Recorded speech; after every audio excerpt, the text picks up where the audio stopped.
बिस्मिल्लाहिर्रहमानिर्रहीम अस्सलाम वालेकुम वरहमतुल्लाहि वबरकातुहू। फ्रेंड्स, कैसे हैं आप सब? मैं उम्मीद करता हूं कि आप सब होंगे खैर वफ़ियत से। मैं हूं आपका होस्ट ज़वार अमान और मैं आप सब फ्रेंड्स को माई उर्दू टीवी में अगेन वेलकम करता हूं। मेरे बहुत से सब्सक्राइबर जो हैं वो मुझे कमेंट्स करते थे, व्हाट्सएप पे भी मुझे वो वॉइस मैसेज करते थे और टेक्स्ट करते थे कि ज़वार भाई हमें कोई इंस्टॉलमेंट का ऐसा तरीका बताएं कि हम गाड़ी इंस्टॉलमेंट पर ख़रीदें।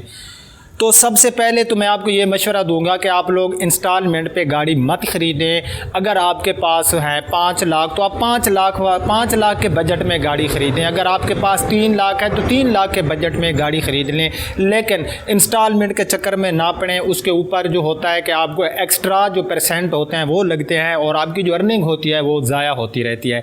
अगर आप लोग इंस्टॉलमेंट पे लेना चाहते हैं तो फिर जो मैं आपको मशवरा दूंगा, आप अगर उस पर अमल करेंगे तो मेरे ख्याल में आपके लिए काफ़ी आसानी हो जाएगी। इंस्टॉलमेंट पे गाड़ी लेने के लिए हमारे पास 3 ऑप्शन होते हैं।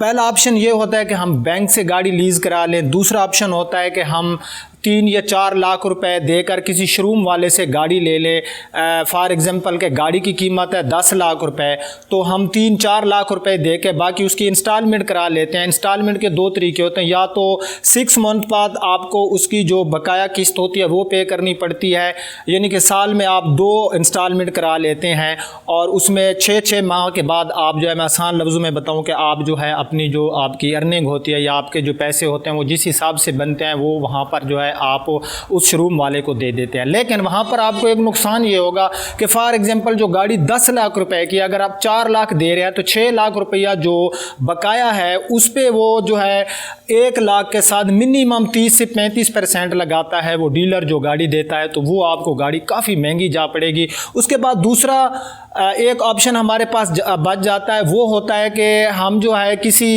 ऐसे डीलर से हम रब्ता करते हैं जो बैंक लीज़ वाली गाड़ियों के काम करते हैं, जिनका ये एक बिज़नेस होता है और वो गाड़ी आपको फौरी दे देते हैं। आप फौरी गाड़ी जो है उनसे ले लेते हैं। लेकिन यहाँ पर एक सवाल पैदा होता है कि आखिर वो गाड़ियाँ कहाँ से लेते हैं। वो होता यूँ है कि फ़ॉर एग्ज़ाम्पल मैंने कोई गाड़ी ली है बैंक से, मैंने ले लिया जनाब निशान सुजुकी मेहरान, और वो गाड़ी मैंने 6 माह यूज़ की, 1 साल यूज़ की, और वो गाड़ी फिर मैं रीसेल करना चाहता हूँ। तो रीसेल की सूरत में वो गाड़ी मुझसे वो बंदा लेगा जिसका बैंक लीज़ वाली गाड़ियों का एक बिज़नेस है।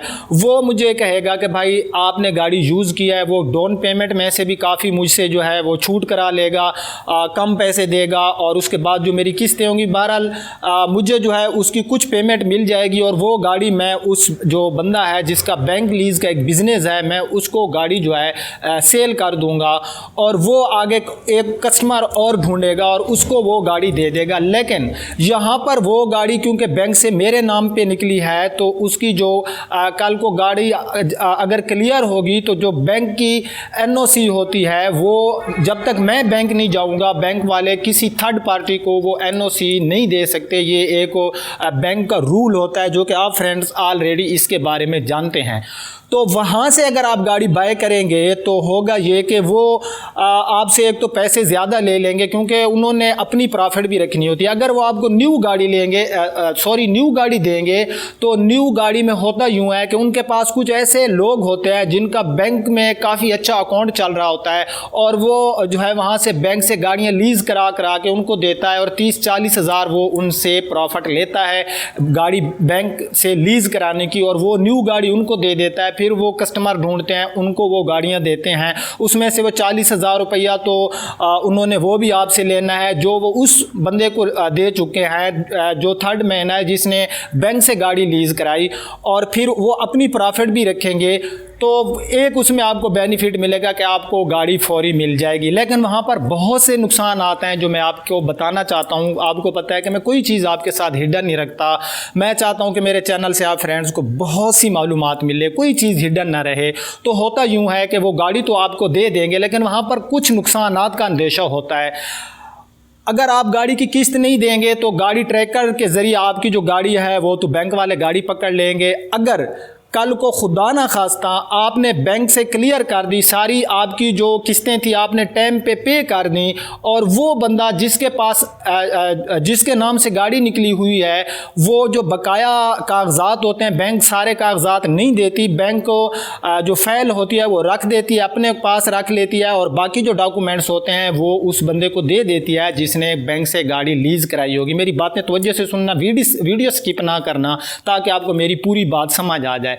तो वो जो डॉक्यूमेंट्स होता है हमारा जो फाइल होती है ये काफ़ी अहम डॉक्यूमेंट्स होता है, इसके सिवा तो आपकी गाड़ी जो है वो बेकार है। मैं आसान लफ्ज़ों में आपको बता रहा हूँ ताकि मेरी जो वीडियो है इसकी हर बंदे को जिसकी तालीम कम है या ज़्यादा है दोनों को समझ आ जाए।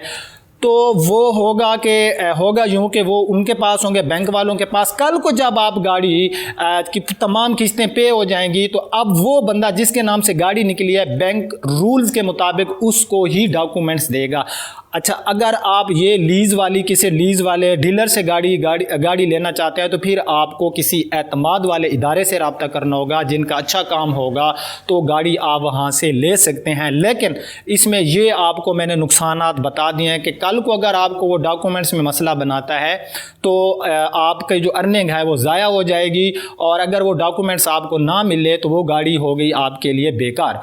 उसके बाद फ्रेंड्स, मैं मशवरा दूंगा, वैसे मुझे देना नहीं चाहिए लेकिन मैं फिर भी आपको मशवरा देता हूँ, सबसे जो बेस्ट है, जो सबसे अच्छा तरीका है, अगर आप नहीं रह सकते और वाकई आपने गाड़ी लेनी है इंस्टॉलमेंट पर, या आपका जो बजट है वो इतना अफोर्ड नहीं कर सकता कि आप जो है एक गाड़ी जो है वो नकद पेमेंट में ले, तो फिर आपके लिए मैं आपको सजेस्ट करूँगा कि आप लोग खुद बैंक से गाड़ी लीज़ कराएं।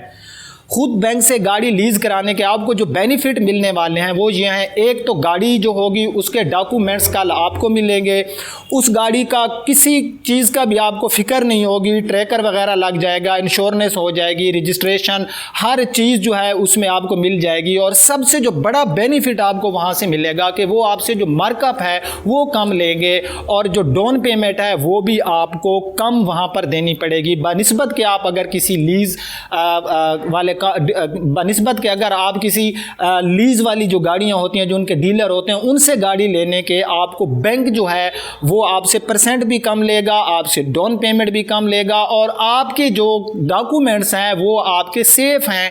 कल को जब आप गाड़ी को क्लियर कराएंगे बैंक से तो बैंक क्या करेगा, वो तमाम डॉक्यूमेंट्स जो होते हैं सिक्योरिटी वगैरह के लिए वो तमाम आपको रिटर्न कर देगा।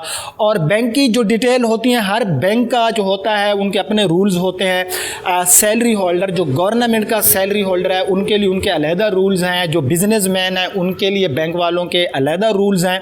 तो जो गवर्नमेंट का सैलरी होल्डर है उसके लिए जो बैंक है वो तकरीबन जो कुल कीमत से जो डाउन पेमेंट लेते हैं वो 20%। मैं एक रफ आपको बता रहा हूँ, वैसे इसके अगर आप कहेंगे तो मैं हर बैंक की डिटेल आपको दूंगा कि आपने बैंक से गाड़ी कैसे लेनी है। लेकिन वहाँ पर अगर आप प्राइवेट बंदे हैं, आप कोई बिजनेस करते हैं, तो उसके लिए क्या होगा कि वो आपसे 25 या 30% डाउन पेमेंट लेंगे। और उसके बाद मैं आपको ऑलरेडी बता चुका हूँ कि उसमें आपको काफ़ी जो है आपकी चीज़ें जो हैं वो सेफ़ हैं।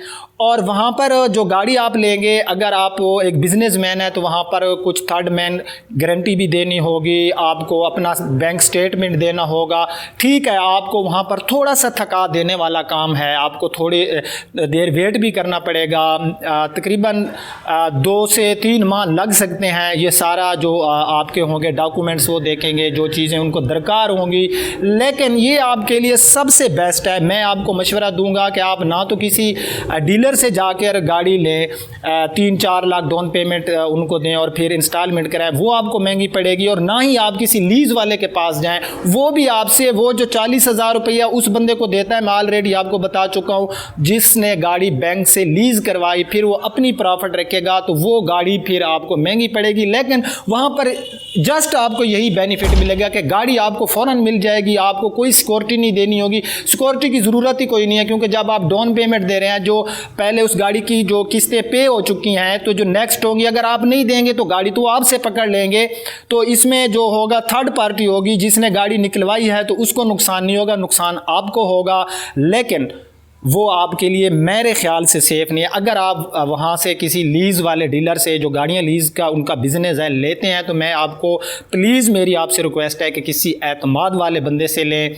तो मेरे ख्याल से आपको मेरी जो आज की जो वीडियो है ये पसंद आई होगी। अगर आप लोग चाहते हैं कि बैंक से हम गाड़ी कैसे लीज़ कराएं और इसके बारे में तमाम जो है गाड़ियों के बारे में बताएं कि उनकी डाउन पेमेंट कितनी है, उसमें मार्कअप कितना है, हमारी मंथली किस्त कितनी बनेगी, तो अगर आप लोग कमेंट्स में मुझे जवाब देंगे, मुझे कहेंगे कि जवार भाई आप ऐसी वीडियो बनाएं, तो मैं जो है बैंक चला जाऊंगा, क्योंकि अल्हम्दुलिल्लाह सारे बैंक वाले जो हैं वो जानने वाले हैं, हमारे अकाउंट भी वहाँ होते हैं, वो वैसे भी हमारी रिस्पेक्ट करते हैं।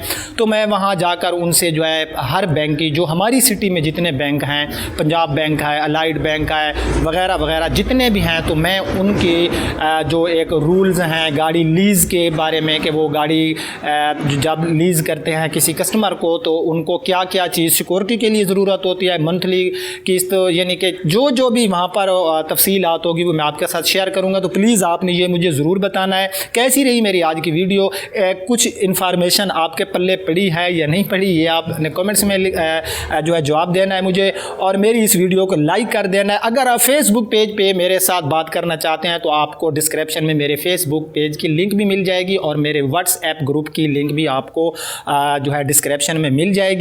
तो वीडियो को लाइक ज़रूर करना, शेयर करना। अब आपका होस्ट जवार अमान आपसे इजाज़त चाहता है। इंशाअल्लाह नेक्स्ट टाइम नेक्स्ट किसी वीडियो में किसी रिव्यू में मिलते हैं। तब तक के लिए मुझे इजाज़त दीजिए। अपना रखना बहुत सा ख्याल। अल्लाह हाफिज़।